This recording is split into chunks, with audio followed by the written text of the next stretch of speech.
ears can't hear you. So crafty with your wordplay that the miseducated fear you. They believe you must have read 1,000 books to be so philosophical. Flipping words like birds running verb marathons and obstacles. Talking loud but ain't saying nothing. Patriotic but don't fight for nothing. Revolutionary but won't unite for nothing. Capitalizing off quotes that you ain't even write nor recite for nothing.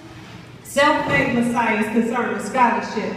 Wasting time arguing over whose God is a true and living God, while little black boys lay dying handcuffed on pavement. And Eric Garner can't breathe. Hands up, they shooting. Round after round after round is open season on the melanated male species. Press opportunities for deep words and sympathy. Yet the people walk away dazed and confused. It's not that they don't believe a better day is coming. They just don't believe in you. Cause see, them days of pulpit pimping is over. These cats nowadays, they got Zulu running through their veins and a heart like Jehovah. And you better know your stuff because these cats can see straight through it. Be on your game or shut your mouth if you can't back up what you're saying or prove it. Step aside, they say. We've been on the sidelines way too long. Red and blue colors called truces, abandoning trap houses, trading in crack to crack down on injustice, millions and millions strong. No longer branches without roots unbreakable like palms. With clenched fists on bricks, ready to launch at bulletproof windshields, it's hard to tell a soldier to chill when blood boils over little black boys born without bulletproof skulls so brains spill.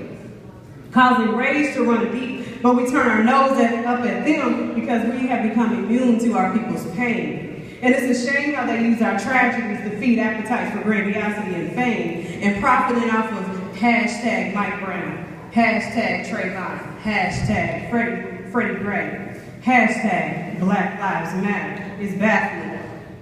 And the use of these young guys' name for personal gain to me is blasphemy. It really is something to behold. Never mind heaven on earth, you'll get your pie in the sky by and by when you die is what we were told. But Judgment Day is here now and deeper than names on the scrolls. Plus I read about the multitude far beyond 144,000 on the roll. This day is when silence is now a roaring thunder, and sitting in has turned into taking stand, clothes praying, hands are opening up, and the sleep arising from their slumber. The new leaders don't need ordainment or lexicons. They are the young Garveys, Nat Turners, Toussaints, and Farrakhan's. Deep describes the hundreds of peacekeepers that didn't even make the evening news, overshadowed by reports and riots and looters. Deepness describes the anger of injustice, whether it's black on black or the one who wears the badge is the shooter. Deep. How deep? Ministers are MIA from the trenches. Churches and temples line up for blocks and blocks in neighborhoods riddled with bullets, bodily fluids, and decaying stenches. So we have to keep it real and ask ourselves this: how deep do we want this thing to get? Too deep to rise above troubled waters, or as deep as a dark abyss? Or so deep that mothers' cries become bereavements, soundtracks for bereavement? Or when cities earn titles like Chirac and Afghanistan as if it's some grand achievement?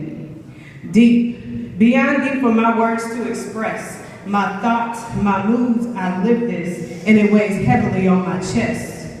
Deep.